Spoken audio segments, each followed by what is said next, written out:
Hi ಎಲ್ಲರಿಗೂ ನಮಸ್ಕಾರ. ಇವತ್ತಿನ ವಿಡಿಯೋದಲ್ಲಿ ಸಿಹಿ ಪ್ರಿಯರಿಗಾಗಿ ಸಿಹಿ ರೆಸಿಪಿ ಮಾಡಿ ತೋರಿಸ್ತಾ ಇದ್ದೇನೆ. ಇದು ಮಾಡೋದು ತುಂಬಾ ಸುಲಭ. ಇದನ್ನು 10 ನಿಮಿಷದಲ್ಲಿ ಮಾಡಬಹುದು.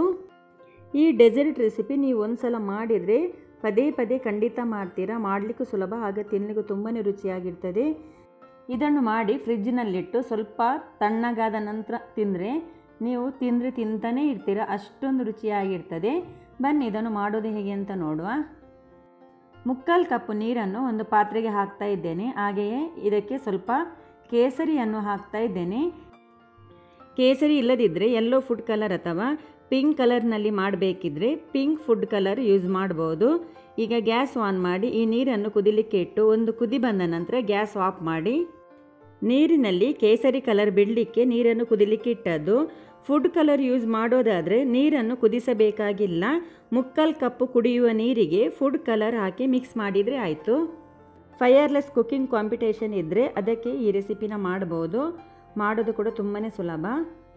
ಮಿಕ್ಸಿ ಜಾರಿಗೆ 10 ಬಾದಾಮ್ ಮತ್ತು 10 ಪಿಸ್ತವನ್ನು ಕಟ್ ಮಾಡಿ ಹಾಕಿ ಮಿಕ್ಸಿಯನ್ನು ಪಲ್ಸ್ ಬಟನ್ನಲ್ಲಿ 4-5 ಸಲ ಒತ್ತಿ ಇದನ್ನು ತರಿಯಾಗಿ ಪುಡಿ ಮಾಡಬೇಕು.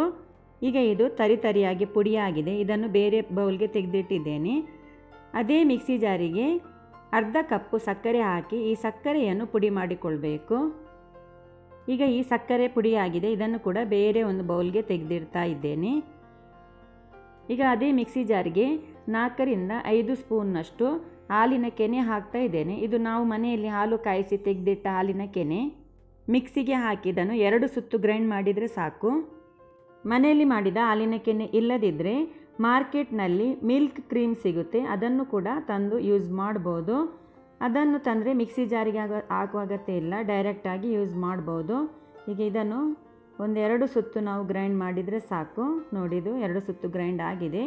ಈಗ ಇದನ್ನು ಬೇರೆ ಬೌಲ್ಗೆ ತೆಗಿತಾ ಇದ್ದೇನೆ. ನೋಡಿ, ಈಗ ಮಿಲ್ಕ್ ಕ್ರೀಮ್ನ ಜೊತೆ ನಾನಿಲ್ಲಿ ಪುಡಿ ಮಾಡಿಟ್ಟ ಬಾದಾಮ್ ಮತ್ತು ಪಿಸ್ತಾ ಪೌಡರನ್ನು 2 ಸ್ಪೂನ್ನಷ್ಟು ಹಾಕ್ತಾ ಇದ್ದೇನೆ. ಜಾಸ್ತಿ ಬೇಕಿದ್ರೆ ಜಾಸ್ತಿ ಹಾಕಿಕೊಳ್ಬೋದು. ಈಗ ಇದನ್ನು ಒಂದು ಸಲ ಚೆನ್ನಾಗಿ ಮಿಕ್ಸ್ ಮಾಡಿ ಇದಕ್ಕೆ 1 ಸ್ಪೂನ್ನಷ್ಟು ಪುಡಿ ಮಾಡಿದ ಸಕ್ಕರೆ ಹಾಕ್ತಾ ಇದ್ದೇನೆ. ಸಕ್ಕರೆ ಹಾಕಿದ ನಂತರ ಒಂದು ಸಲ ಚೆನ್ನಾಗಿ ಮಿಕ್ಸ್ ಮಾಡಿ ಸಕ್ಕರೆ ಬೇಕಿದ್ರೆ ಮತ್ತೆ ನೋಡಿ ಸಿಹಿ ಎಷ್ಟು ಬೇಕೋ ಅಷ್ಟು ನೋಡಿ ಹಾಕಿಕೊಳ್ಬೋದು. ಈಗ ಇದಕ್ಕೆ ಸ್ವಲ್ಪ ಸಕ್ಕರೆ ಕಡಿಮೆ ಆಗಿದೆ, ಹಾಗಾಗಿ ನಾನು ಇನ್ನೂ 1/2 ಸ್ಪೂನ್ ಸಕ್ಕರೆ ಪುಡಿಯನ್ನು ಹಾಕಿದ್ದೇನೆ. ಈಗ ಒಂದು ಸಲ ಇದನ್ನು ಚೆನ್ನಾಗಿ ಮಿಕ್ಸ್ ಮಾಡಿ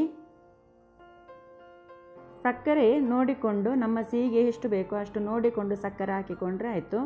ಈಗ ಇದು ಕ್ರೀಮ್ ರೆಡಿ ಆಗಿದೆ, ಸೈಡ್ಗೆ ಇಡುವ. ಕುದಿಸಿದ ಕೇಸರಿ ನೀರು ತಣ್ಣಗಾಗಿದೆ. ಇದಕ್ಕೆ 1/4 ಕಪ್ಪು ಸಕ್ಕರೆ ಪುಡಿ ಸೇರಿಸಿ ಚೆನ್ನಾಗಿ ಮಿಕ್ಸ್ ಮಾಡಬೇಕು. ಫೈರ್ಲೆಸ್ ಕುಕ್ಕಿಂಗ್ ಕಾಂಪಿಟೇಷನ್ಗೆ ಮಾಡೋದಾದರೆ ನೀರನ್ನು ಕುದಿಸಬೇಕಾಗಿಲ್ಲ. 3/4 ಕಪ್ಪು ಕುಡಿಯುವ ನೀರಿಗೆ 1/4 ಸ್ಪೂನ್ ಯೆಲ್ಲೋ ಅಥವಾ ಪಿಂಕ್ ಫುಡ್ ಕಲರ್ ಹಾಕಿ 1/4 ಕಪ್ಪು ಸಕ್ಕರೆ ಪುಡಿ ಹಾಕಿ ಚೆನ್ನಾಗಿ ಮಿಕ್ಸ್ ಮಾಡಿದರೆ ಆಯಿತು. ಇದನ್ನು ಯೆಲ್ಲೋ ಆಗಿಯೂ ಮಾಡ್ಬೋದು, ಪಿಂಕ್ ಆಗಿಯೂ ಮಾಡ್ಬೋದು. ಇದಕ್ಕೆ ಫುಡ್ ಕಲರ್ ನಾವು ಯಾವ ಕಲರ್ ಮಿಕ್ಸ್ ಆಗುತ್ತೆ ಆ ಕಲರ್ ಆಗುತ್ತೆ. ಇದು ಕೇಸರಿ ಹಾಕೋದಾದರೆ ಇದೇ ರೀತಿ ಮಾಡಿಕೊಳ್ಳಿ. ಈಗ ಇದು ಚೆನ್ನಾಗಿ ಮಿಕ್ಸ್ ಆಗಿದೆ, ಸಕ್ಕರೆ ಪುಡಿ ಎಲ್ಲ ಚೆನ್ನಾಗಿ ಕರಗಿದೆ. ನೋಡಿ, ಕೇಸರಿ ಹಾಕಿ ಮಾಡಿದರೆ ಇದು ತುಂಬಾ ಪರಿಮಳ, ಈ ನೀರು ಕೇಸರಿ ಪರಿಮಳ ಬರ್ತಾ ಉಂಟು, ಹಾಗೆಯೇ ಆರೋಗ್ಯಕ್ಕೂ ಒಳ್ಳೆಯದು. ಇಲ್ಲಿ ನಾನು ವೈಟ್ ಬ್ರೆಡ್ ಸ್ಲೈಸ್ ತಗೊಂಡಿದ್ದೇನೆ. ಈ ಬ್ರೆಡ್ಡನ್ನು ಈಗ ನೋಡಿ ಈ ರೀತಿ ಕಟೋರಿಯಲ್ಲಿ ಇದನ್ನು ಕಟ್ ಮಾಡಿಕೊಳ್ಬೇಕು ರೌಂಡ್ ಶೇಪಿಗೆ. ನೋಡಿ, ಈ ರೀತಿ ನಮಗೆ ಎಷ್ಟು ಸ್ವೀಟ್ ಮಾಡಲಿಕ್ಕೆ ಉಂಟು ಅಷ್ಟು ಬ್ರೆಡ್ಡನ್ನು ಈ ರೀತಿ ಕಟ್ ಮಾಡಿ ಇಡಬೇಕು. ನಾನು ಇನ್ನೊಂದು ಮಾಡಿ ತೋರಿಸ್ತೇನೆ. ನಮಗೆ ಎಷ್ಟು ಪೀಸ್ ಸ್ವೀಟ್ ಬೇಕಾಗಿದೆ ಅಷ್ಟು ಬ್ರೆಡ್ ಸ್ಲೈಸ್ ಈ ರೀತಿ ಕಟ್ ಮಾಡಿ ಇಟ್ಟರೆ ಆಯಿತು. ಇಲ್ಲಿ ನಾನು 1/4 ಕಪ್ಪು ಕೋಕೋನಟ್ ಪೌಡ್ರ್ ತಗೊಂಡಿದ್ದೇನೆ. ಇದನ್ನು ನಾವು ಮನೆಯಲ್ಲಿ ಕೂಡ ಮಾಡ್ಬೋದು ಅಥವಾ ಮಾರ್ಕೆಟ್ನಲ್ಲೂ ಸಿಗುತ್ತೆ. ಮನೆಯಲ್ಲಿ ಮಾಡೋದಾದರೆ ತೆಂಗಿನಕಾಯಿಯ ಬಿಳಿ ಮಾತ್ರ ತುರಿದುಕೊಂಡು ಅದನ್ನು ಒಂದು ಬಾಣಲೆಯಲ್ಲಿ ಹಾಕಿ ಮೀಡಿಯಂ ಫ್ಲೇಮಲ್ಲಿ ಕಪ್ಪಾಗದ ಹಾಗೆ ಇದನ್ನು ಡ್ರೈ ರೋಸ್ಟ್ ಮಾಡಬೇಕು. ತಣ್ಣಗಾದ ನಂತರ ಮಿಕ್ಸಿಯಲ್ಲಿ ಹಾಕಿ ಪಲ್ಸ್ ಬಟನಲ್ಲಿ 2 ಸುತ್ತು ಪುಡಿ ಮಾಡಿದರೆ ತೆಂಗಿನ ಪೌಡರ್ ರೆಡಿ ಆಗ್ತದೆ. ಅಥವಾ ತೆಂಗಿನಕಾಯಿಯ ಬಿಳಿ ಮಾತ್ರ ತುರಿದು ಬಿಸಿಲಿಗೆ ಇಟ್ಟು ಒಣಗಿಸಿದ ನಂತರ ಮಿಕ್ಸಿಯಲ್ಲಿ ಹಾಕಿ ಪಲ್ಸ್ ಬಟನ್ ಒತ್ತಿ 2 ಸುತ್ತು ಪುಡಿ ಮಾಡಿ ಮನೆಯಲ್ಲಿಯೇ ಕೋಕೋನಟ್ ಪೌಡರ್ ಮಾಡಿಕೊಳ್ಬೋದು. ಈಗ 1 ಪೀಸ್ ಕಟ್ ಮಾಡಿದ ಬ್ರೆಡ್ ತಗೊಂಡು ಇದಕ್ಕೆ ಮಾಡಿಟ್ಟ ಕ್ರೀಮ್, ನೋಡಿ ನಾವು ರೆಡಿ ಮಾಡಿಟ್ಟ ಕ್ರೀಮನ್ನು ಈ ರೀತಿ ಇದರ ಮೇಲೆ ಸ್ಪ್ರೆಡ್ ಮಾಡಿಕೊಳ್ಬೇಕು. ಮಾಡಿಟ್ಟ ಕ್ರೀಮ್ ಹಾಕಿ ಸ್ಪ್ರೆಡ್ ಮಾಡಿದ ನಂತರ ಇದಕ್ಕೆ ಇನ್ನೊಂದು ಸ್ಲೈಸ್ ಬ್ರೆಡ್ಡನ್ನು ಈ ರೀತಿ ಮೇಲೆಯಿಂದ ಇಟ್ಟು ಸ್ವಲ್ಪ ಇದನ್ನು ಪ್ರೆಸ್ ಮಾಡಿಕೊಳ್ಬೇಕು.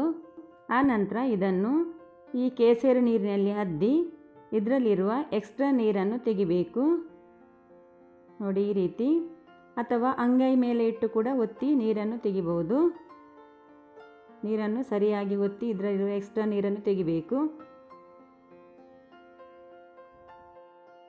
ಆ ನಂತರ ಇದನ್ನು ತೆಗೆದು ಕೋಕೋನಟ್ ಪೌಡ್ರಲ್ಲಿ ಈ ರೀತಿ ಅದ್ದಬೇಕು. ನೋಡಿ ಎಲ್ಲ ಕಡೆ ಸರಿಯಾಗಿ ಅದ್ದಿಕೊಳ್ಬೇಕು.